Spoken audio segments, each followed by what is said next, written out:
Welcome to Marketing with Confidence. I'm your host, Marianne Amies. We're going to be talking all things digital and online marketing for business owners and marketing professionals.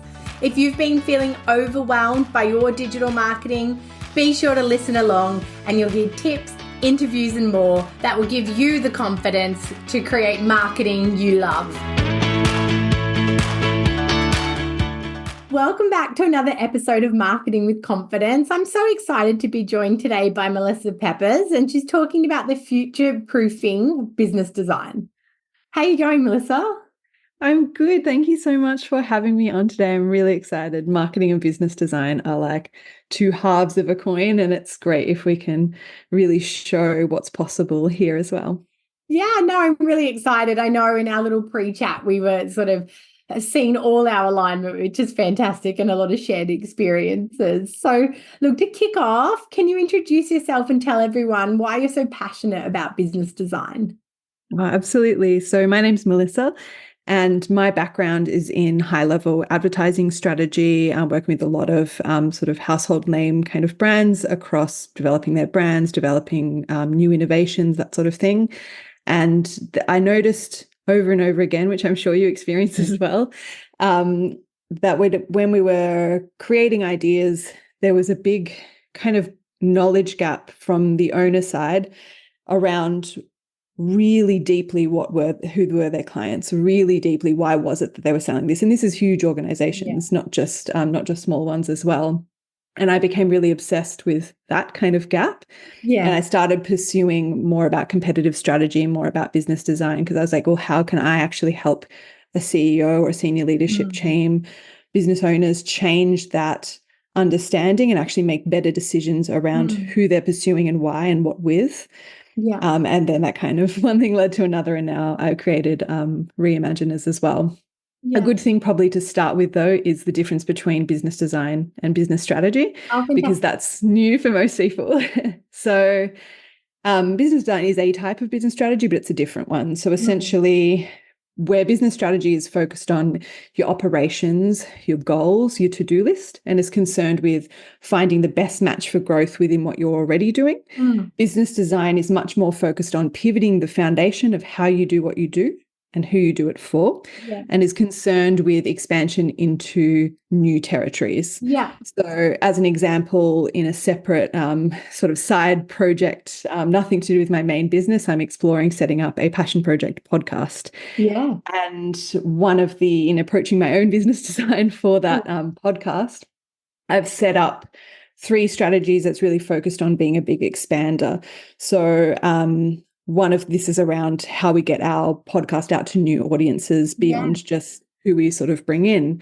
One of them is to partner with organizations who, organizations who are an industry body. So they're looking for research capability in an area that our podcast episodes can provide a window into.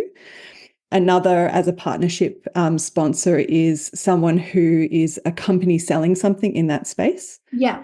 And a third strategy is to approach people who are a thought leader in that space. Perhaps they're a futurist, perhaps they work in the politics of that space, but they've got their own kind of opinion.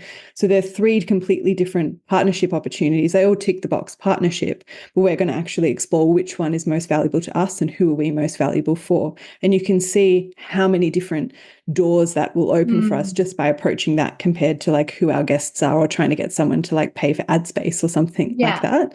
So that if that kind of helps sort of make it a bit more tangible, how one is really focused on what's next and why, and the differences between like why one of those strategies might take off sort of more than another.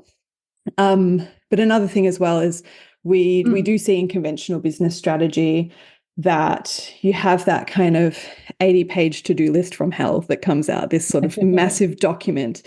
And often that's not even fully tailored to your business, and it's so dry that it ends up kind of sitting on a shelf and not really doing anything. And then you kind of, even though it's very valuable to go through that process and actually come up with those insights, and that certainly changes things, the actual outcome of that is really detached from how people actually work and how people like to work as well. Whereas business design is like, well, what are you doing right now? And how can that work better for you as well? And how can we use that to sort of bring into new areas as well. Yeah, I love that. I love how, I guess, practically minded that is as well, and how that's going to give people that opportunity to think differently, but in a really tangible way. It's not kind of, yeah, it's coming at strategy from a different way, and I can see how that can then open up new thoughts and new avenues as well. Definitely that new perspective element is a huge Yeah. part of it. It's like, how can we think about this differently? It's Yeah. equal measures, creative and practical. The idea shouldn't Yeah. just be cool and No. exciting. It should have a clear value to the actual things you're trying to achieve in your business and what you want to do with it all and what's fun Yeah. for you as well. It's a lot of Yeah. fun to be unlocked there too. Yeah, for sure. And it's so hard to, especially, I guess, in the small business world, when you're often doing that on your own, it can be so hard to have new thoughts. We tend to, I think, get stuck a lot in the way we've always done something or what we're seeing someone else do that we think might be good. But yeah, to have a framework to push new thinking, I think is so exciting as well. Absolutely. And there's a lot of relevance that you mention in the kind of the way it's always been done or the way it's kind of going on. And there's a place for that. Absolutely. If what you're doing is really working for you, it's about Yeah. growing that. And this Mm. is my type of strategy, conventional business strategy is then a better fit in that sort of instance. But often the way that we're working has ceilings inbuilt that perhaps don't even need to be there, where we can't actually push past a certain part without breaking something in our business. Yeah. And business design comes in and goes, well, what is actually not working here, Yeah. and where are the opportunities, where's market territory kind of growing, and how can we actually penetrate those areas with a distinct competitive advantage? How can we become different, become bolder in that sort of space? Oh, I love that. That's really, yeah, really interesting. To get to know you a little bit more, I'm going to fast fire some questions before we get back in. Yeah, So, love that. coffee or wine? For me, coffee, definitely. Yeah, yeah. Enjoy both, but as I get older, I can't drink wine as much anymore because my bladder hates it. I get like a flare up of a chronic condition. So Yeah, yeah, unfortunately, I can't enjoy that, but coffee and getting that brain firing for sure. yes, it's a must. Yeah. Reading for pleasure or reading for development? I cycle between phases Yeah, of either or, never can really do sort of both. yeah, Um, when I leave reading for development, it's because it started to feel like work and not yeah, pleasurable. And for me, everything has to add pleasure to my life or I yeah, I won't do love it, that. which is probably a bit of me as a strategist as Mhm. well. Is this fun? I won't touch it otherwise if it's, that dry big book. But reading for pleasure as well is so beautiful. And I love like kind of sci-fi fantasy, something that Yeah, just brings my brain into a totally different world and I can really yeah, immerse there. I think there's a quote that's like, I'm not sure who it's from, but it's like the man who never reads lives only one life and the reader lives yeah, like whatever it is. And I love yeah, that idea of like yeah. being able to expand sort of in that way. Yeah, it's a great quote. Yeah, I know what you mean. I read a lot for pleasure. And then I try to pepper in development from time to time. And I find it takes me a lot longer to read the personal development or the business development book, depending on what it is, versus like the good, book for pleasure. And then I think, yeah, it feels like work. I'm like, oh, actually, I just want this to be time for me. I just want this to be time to switch off or escape or yeah, I don't want to be, with my highlighter and my post-it notes right now. Yeah, yeah. And if that's not feeling like if you're not reading those pages and like, yeah, oh my God, because sometimes you have that book and it's Yes. like folded and Yeah. earmarked, you've written it all over it because it's so valuable to what Yeah. you're sort of up to. But on that topic, I have a Oh, recommendation. beautiful. Yes. This is a one for development that I just find Yeah. so pleasurable as well. Mhm. And it's called Where Good Ideas Come From. There's also a TED talk on it if you're not as reading inclined or development reading isn't for you. There's a TED talk on it too, but the full book gets to the nitty gritty of how ideas actually work, Mhm. the landscape and the history of how ideas have changed culture and what contexts internally, like mindset and Yeah. knowledge, but also externally in the world, lead to more incredible ideas. Oh, I love that. And Yeah. it's definitely changed how I approach innovation when I read that book, probably most significantly more than any other as well. Yeah. Oh, fantastic. I'll have to check it out. Beach or bush? Ooh, do love both, but I grew up in Dandenong Ranges in Victoria, temperate rainforest, and I'm Yes. definitely a rainforest girl. I love it. Love the It's funny, lush. isn't it? Yeah, because when you think bush, I think dry. I think more mountainy. But yeah, that's a nice take on it. I think if I had grown up in an area like that, I would be very hard pressed to let it go. Being in Melbourne, like temperate rainforest, Yeah, the very edge of it is yeah, scrubby dry bush, and in summer it's scrubby dry bush. yeah, But there's ferns and they're wet in winter, yeah. and then they go green. So it's a bit of both. Yeah, beautiful. And then Instagram or LinkedIn? Ooh, I think that's changed as well over life, but currently Instagram, just because I love the social component of it. I probably spend most of my time now actually just talking with people and Yeah, connecting with people yeah, in the actual private messages. And it's not really the same with the culture of LinkedIn, but I love both. yeah. That's a really good point, isn't it? I mean, the LinkedIn Messenger function has really, it's just never taken off in the right way. Like you're either just getting spammed by people, someone connects to you and then 2 seconds later there's a message in there trying to sell you. So like it's never had the social element. It's like it just got swallowed up by the salesman element. I And don't I know think if that you thought about deters that. people from Yeah. using it socially as well. And also for women, we have that if you have a certain amount of visibility on LinkedIn, you also attract those really unpleasant DMs as Yes. well. Like, turns out that's not not a prohibited in a professional context for some bizarre reason. But yeah, there we go. Yeah, that's so true. I don't even ever check it. Like I don't, sometimes I see there's things unread in there and I just think, oh, none of that's important. But yeah, Instagram, I think the conversations you have in the DMs, the things you share. And I think, I mean, from my point of view, social media went through a massive shift of public commentary to private commentary, where you Mm. used to tag your friend in the meme and say, oh my God, remember when we did this? You now share it to them in Messenger and, you don't even write anything. Your friend just knows what it's about.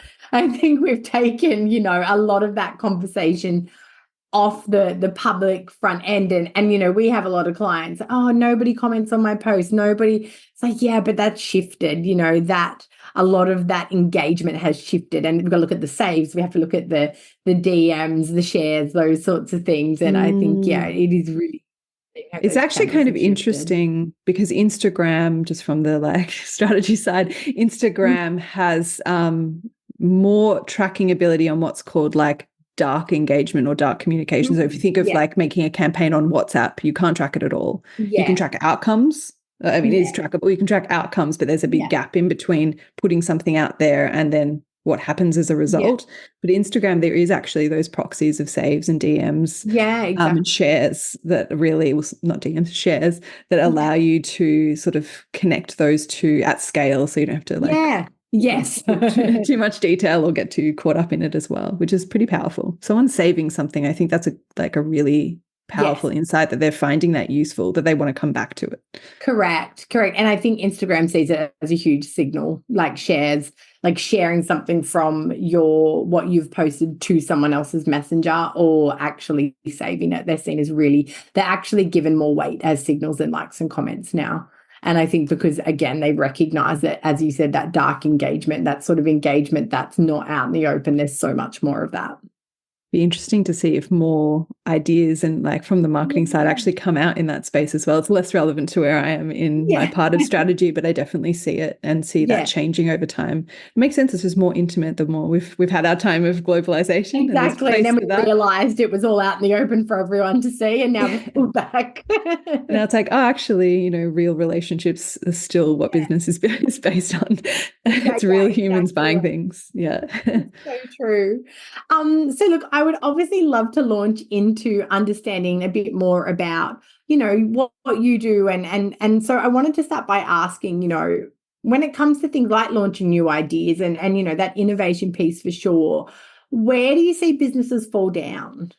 Oh, absolutely. So business owners that are feeling that strain Mm. more often have clarity gaps in their foundational strategy, which is business design.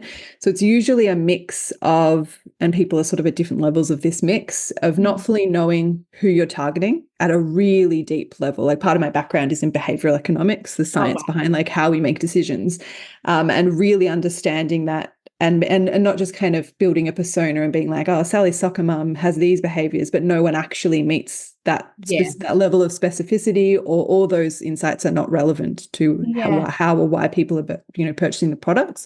So that who you're targeting, but then also how to reach them effectively. That sort of how the business decisions then plug into the marketing component of your strategy, and how much of that market is even feasible to reach. I'd love to introduce a concept that is big in sort of venture capital world, mergers and acquisitions world, angel investing, that kind of thing, called TAM, SAM, SOM, which is actually 3 acronyms, TAM, SAM, SOM, and why that matters, because I think how to do that, and learning a little bit about that, even in this chat, you can think about how this applies to your own business and start seeing, are there any clarity gaps there, and beginning to fill them as well. And you'll find things get simpler and easier and more refreshing pretty much as soon as those gaps are discovered.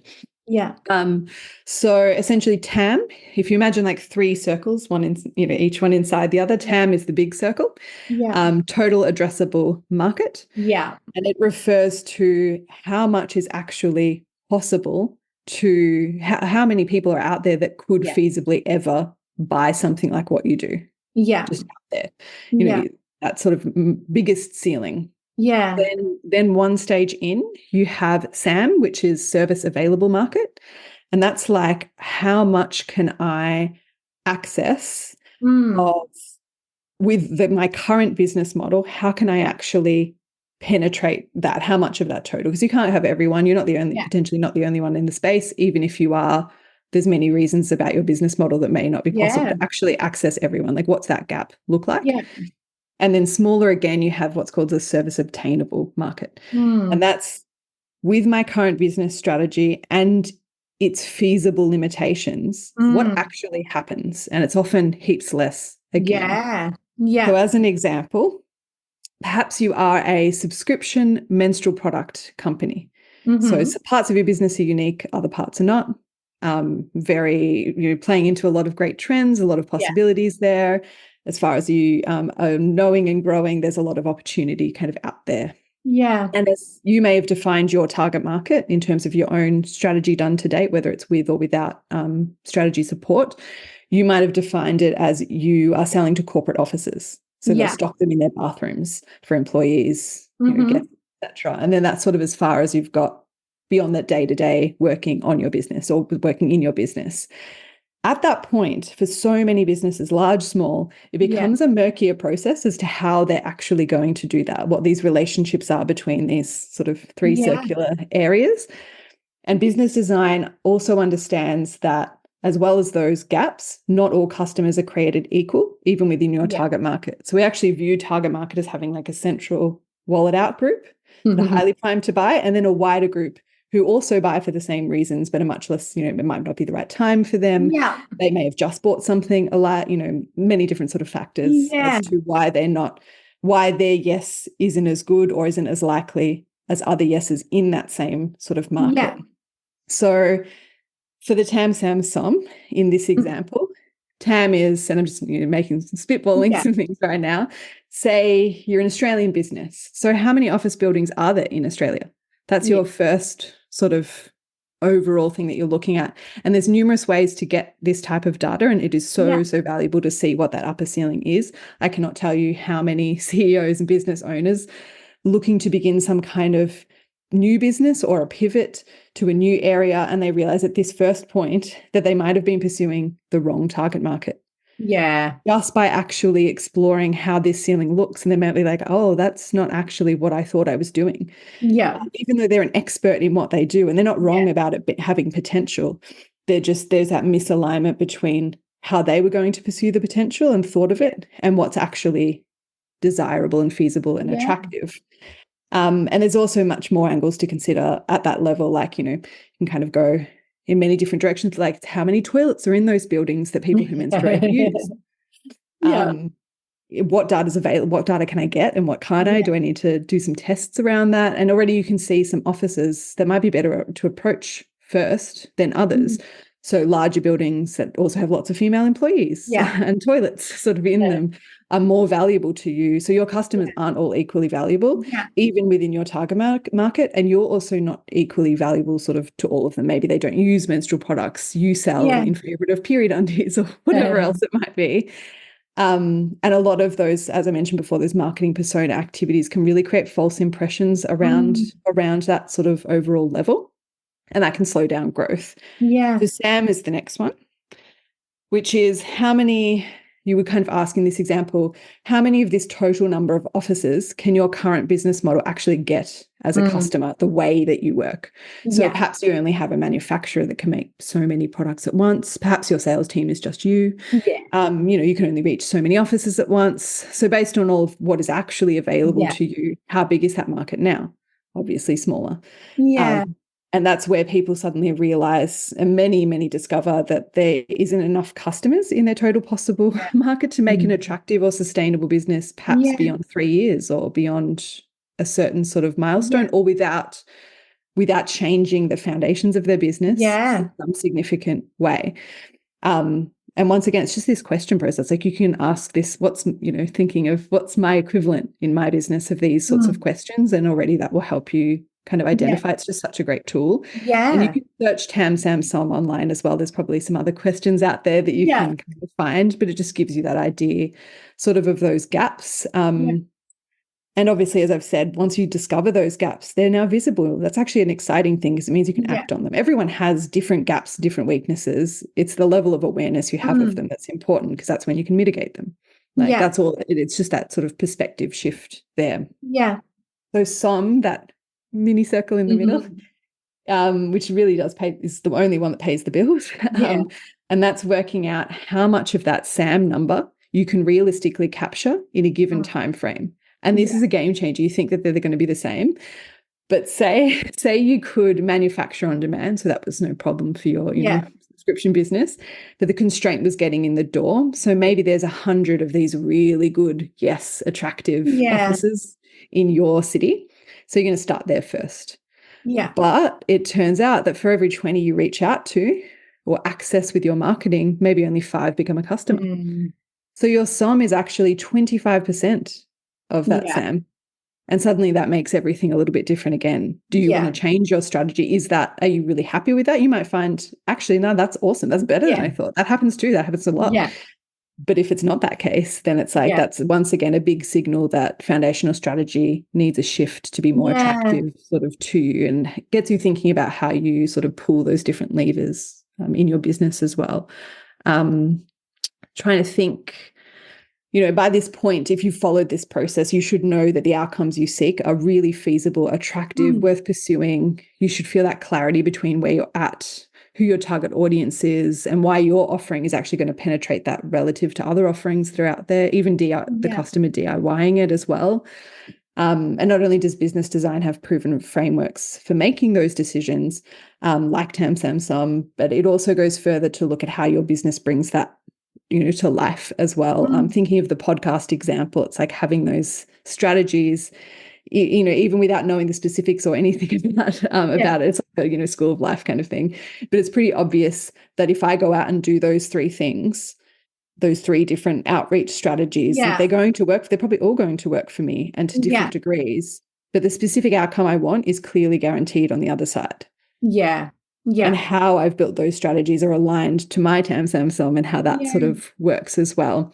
Whereas like, you compare that back to the other types of business strategy out there, which absolutely have a place. I'm not dissing them at all. I work with business strategists that fill that piece for me, and I have them on my list as well, because I feel that, piece for them.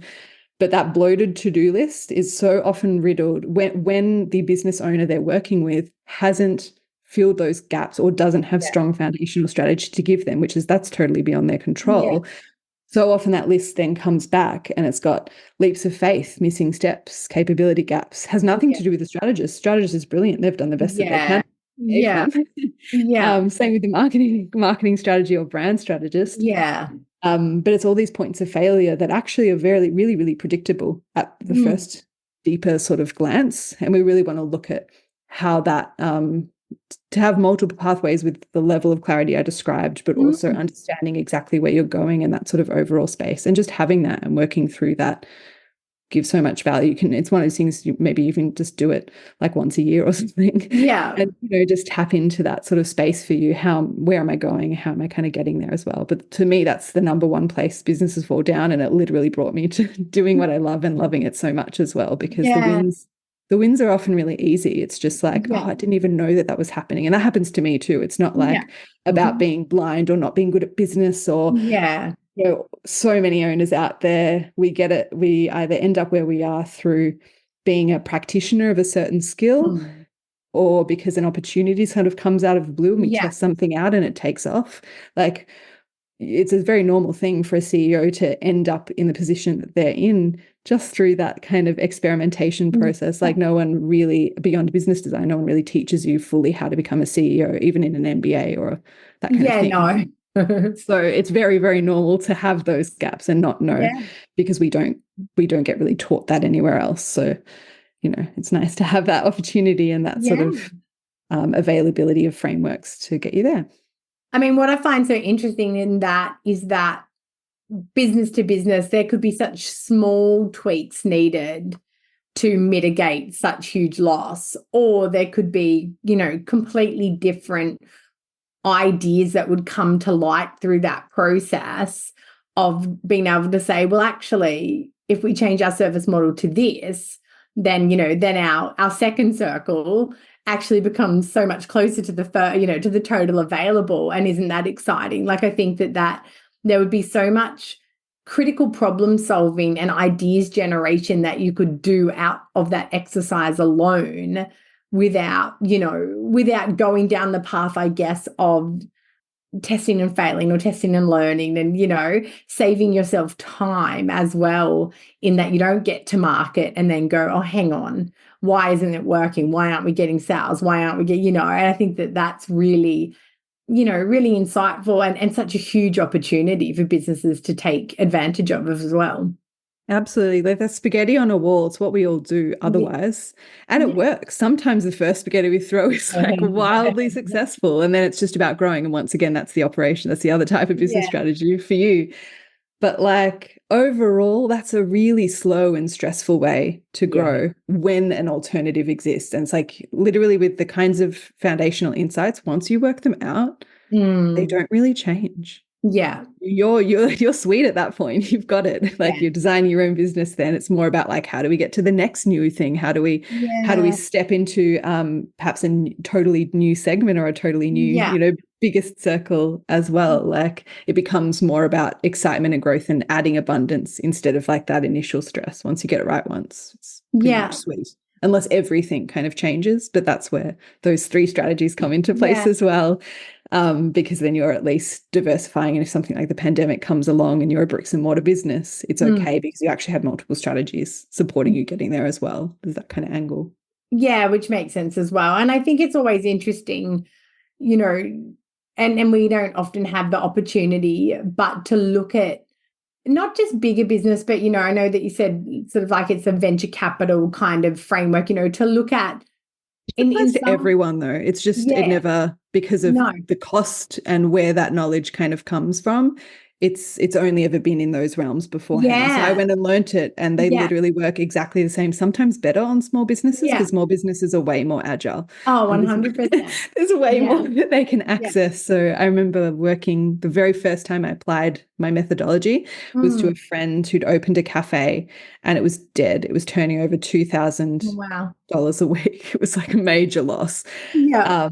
And we just did this, put a product on the menu where there was a trending opportunity to access the kind of market he had locally around his cafe within 2 weeks of those ads being live. And they were otherwise pretty bad at social, like Facebook ads, like in terms of quality and effectiveness from an ad standpoint. There was much conversion to be gained with a good marketer sort of behind that.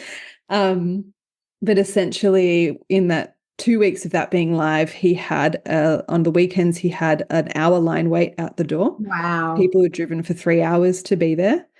he had this model that he could continue to iterate with and continue to create with and attract even more and new people, as well as the ones coming, back and living around the corner as well.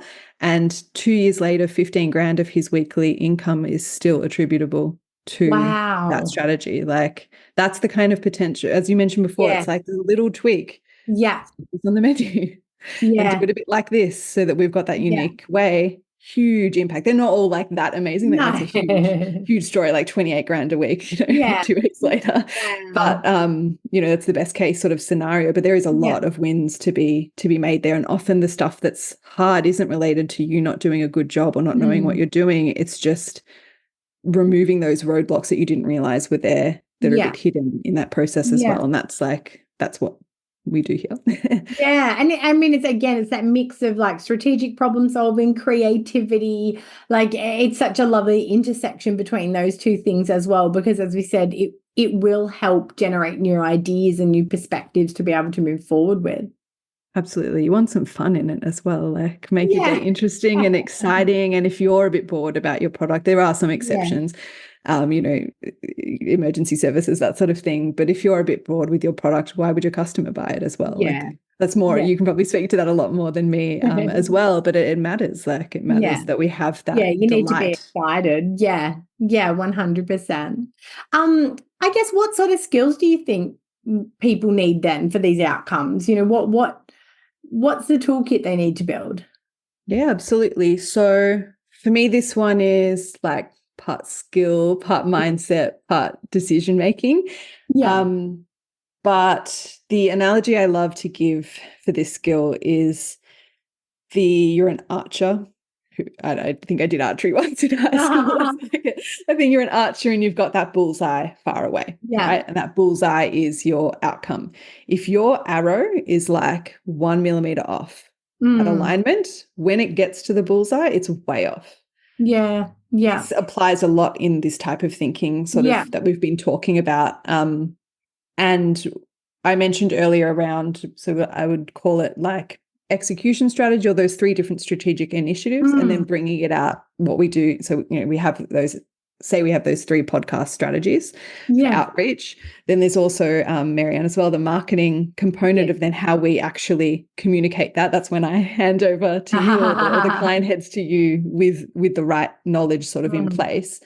But essentially, I think of like CEOs asking critical questions on Facebook group, and it might be like, or to masterminds, like, is this logo any good, without being aware of how much alignment loss can just happen so quickly as well. I'm sure you've seen it before and had that cringe, and it's not inherently, it's not a bad thing to do that. We all do that about something we don't know. I'm sure I'm out there and I think the question I have is great. It's not about a logo, it's about something else. And I'm sure there's some expert there that's like, oh, I don't know about that. And they're the moments that we really lose our way. And we can't all afford to have experts, but what we can afford to do is go through that process of critical alignment. And what I love to do here in terms of like the skill mindset thing is, how do I get this off track? And this is where I look at creating more than one strategy and running with more than one strategy all the time. So it's not which of those 3 wins. It's I'm going to continue to run with those 3 unless I want to replace one of them to be even better. And then essentially what you've got is, say, 3 arrows all taking you to that same bullseye. And then that alignment, if you're sticking to that alignment, you're actually able to get to that bullseye a lot quicker as well, because one of those arrows might be a bit faster, than the other, sort of in getting you there as well, if that logic makes sense. So it's having more than one strategic initiative to actually bridge all of those gaps we were sort of describing before. But I think as well, we've talked about this a little bit today, when we have that CEO that can't answer most of their questions about their target market, or maybe you're like, marketing strategist or brand strategist, and you've submitted the first round and you're like a little bit unsure about it, not because you're not great at what you do, but because you didn't really have all those pieces. And then Yeah. your client's like, oh, it didn't really hit the nail on the head, but they can't articulate why. If you can't articulate why you don't like your strategy, that Yeah. means you as the owner haven't given a piece of information. And Yeah. look, maybe 25%, maybe 20% of that is controllable in terms of how well you get your clients to brief you. Yeah. But most of the 75% is actually outside your control. It's nothing to do with your skill, nothing to do with briefing. It's just the quality of that owner's decision. So improving the quality of your business decision making and just getting those foundational things right. That's where you're having those multiple strategies to get there. That piece, I think, is once you've got that, it just becomes second nature to how you work. And it actually doesn't take extra time. I know it sounds wild, doesn't take extra time to do the extra strategies the first time. Once you have that foundational one in place, what's happening is you're growing faster, way faster. Yeah. Because you have these exponential doors sort of opening for you as well. And ideally, you've built those doors cleverly with business design too. And there's even more doors of opportunity after that. So it's that real expander thing. That's actually brings ease into your business. That's when you can hire, you get extra teams because you know what's working and you can confidently say, hey, well, if this is making me this much money a month doing this, I can then hire someone to do that part for me. Yeah. And they'll make this much, you can really forecast recurring income and things that way as well. And so it's actually brings ease into your business and the capabilities because you can be really confident. You can trust what you're doing is taking you closer to where you want to be. Yeah, I think the trusting piece comes from great strategy too, doesn't it? When there's a solid plan and there's a solid framework in place that you've bought into, and I mean that in the best way possible, that you've bought into because it feels right and you can see the logic of it, I think then that makes it easier to trust in the process that comes after as well. And to be confident with it as well. With that trust comes confidence. It's all those things you're like, oh, I don't have to worry about all these unknowns because I've converted them into knowns. And then everything else, like a common question I get asked in sort of pattern is, hey, so this is my strategy and I love that and it's totally clear. What then do I do with this other? So I'm trying to think of an example, I'll make one up. Say it was brand strategy component of their business design. Yeah. So not the actual brand strategy that they do later, but they're like, I'm going to reach my clients by being, fiery and rebellious because they're really fed up or feeling very stagnant, and that energy is what receives. That's why we're doing it. So my fake example. Then essentially what we want to do is see. My brain just totally ran blank. I'm actually pregnant and I get these like blanks in the day. Can you help me get back onto my train of thought? It was a goodie. I wanted to share it. So you were talking about if someone thinks that they need to be rebellious as their brand sort of value because the market is feeling stale. And so they think that they have to come in with that kind of motivating different energy to move the needle. I'm back. You've brought me back onto my track. Thank you. So, and then, that's the strategy. And then they're like, well, do I do this option or this option? And it's like, well, actually, that both of those options work. That's how you got to those ideas. Yeah. So it's actually just personal preference at this point. There is no strategy thing, but you can know that with confidence now. Yeah. Yeah. And that's like such a huge relief, I think, as well, to be like, oh, it's actually, if it's ticked all of these boxes from the business design point of view, then it's all great. Which one do you like more? How nice is that? I know, because usually obviously people are paralyzed by the fact they don't have any idea of what to do next. So absolutely having the choice would be mind-blowing for them.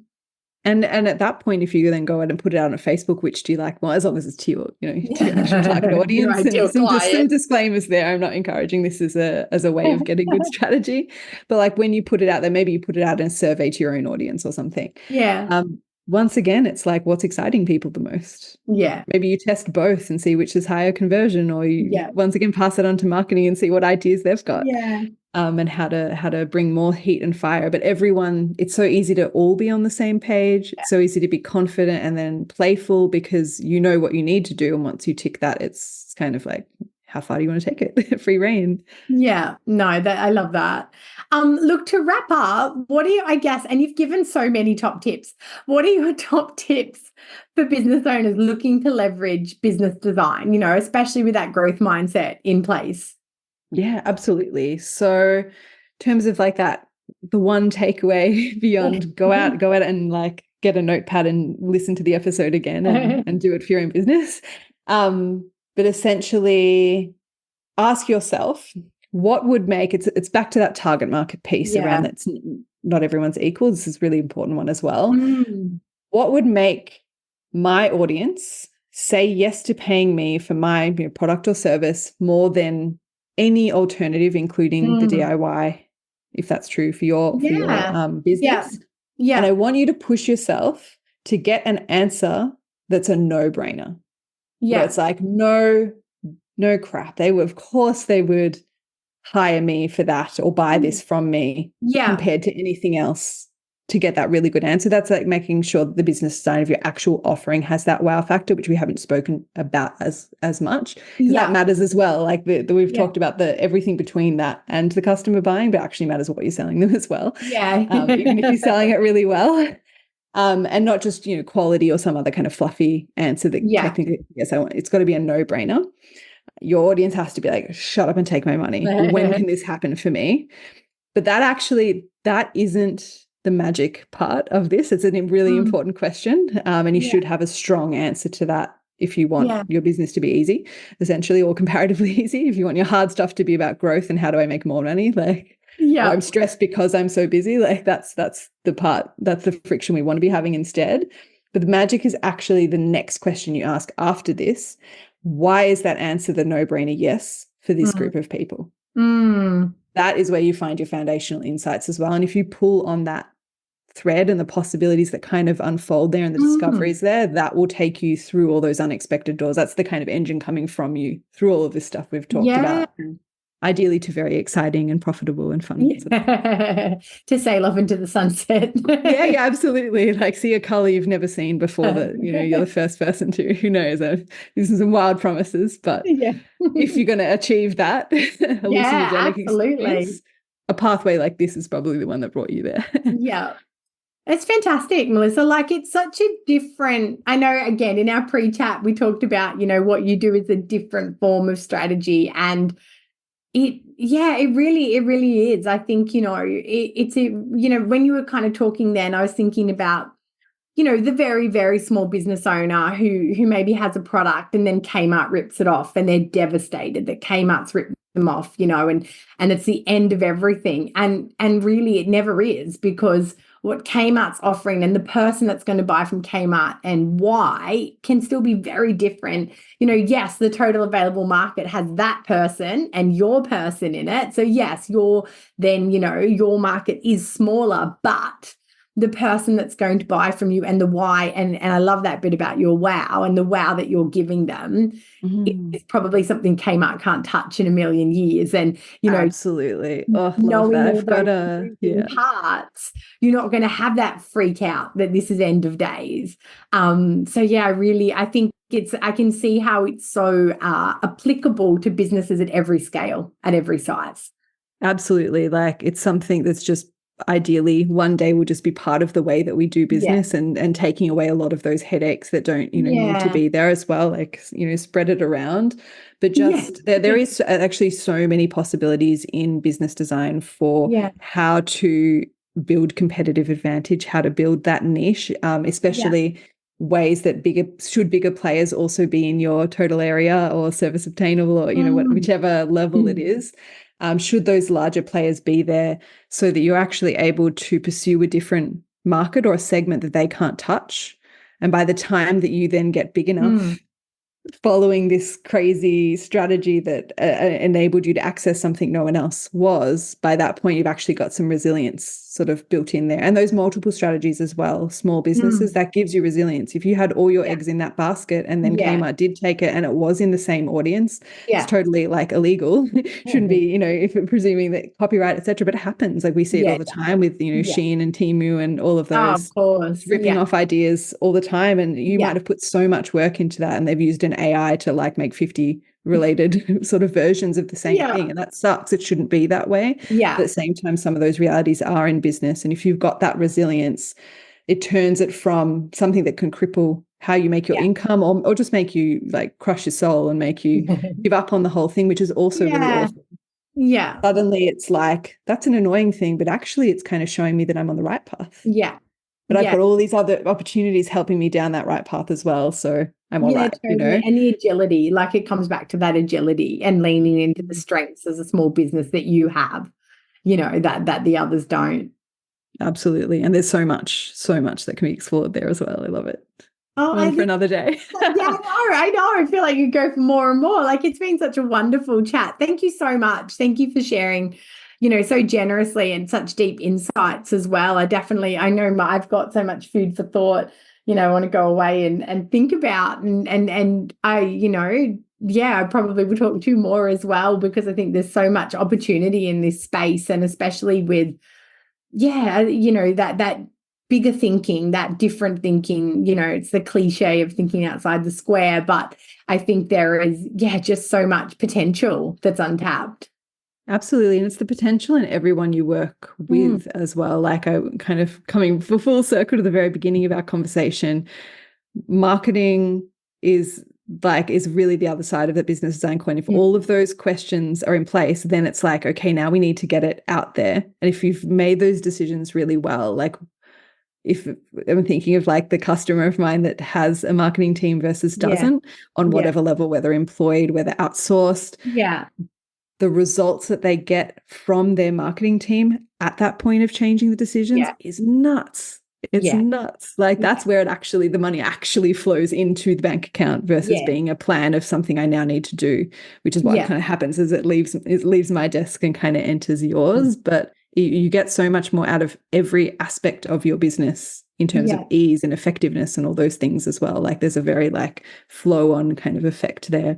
But definitely I have an enduring love for marketers for bringing my work to life. And obviously you make our life easier because there's, solid framework in place that are really clear insight into, who we need to target and why and how. So it's a beautiful relationship. Love it. Thank you so much for having me on today. It was amazing. My pleasure. Where can people find and connect with you, Melissa? Yeah, absolutely. I'll give some links for the show notes as well, but essentially reimaginers.io. That's my website where you can find me and the different ways that you can work with me, but also on Instagram, reimaginers with 2 underscores after it. And that's where I share different things I'm thinking of and links to whatever sort of things I've created as well to explore. Amazing. Thank you so much again. And thanks everyone that listened along today. Until next time. Hey, thanks for listening to another episode. If you don't want to miss one, make sure you subscribe to the show in your podcast app. And if you love it, be sure to share it with friends and colleagues who you think could benefit from increasing their digital marketing confidence. Want more? Head to marianneamies.com to find out how you can work with me directly, to reach out to have me speak at your event, or to grab yourself some free resources.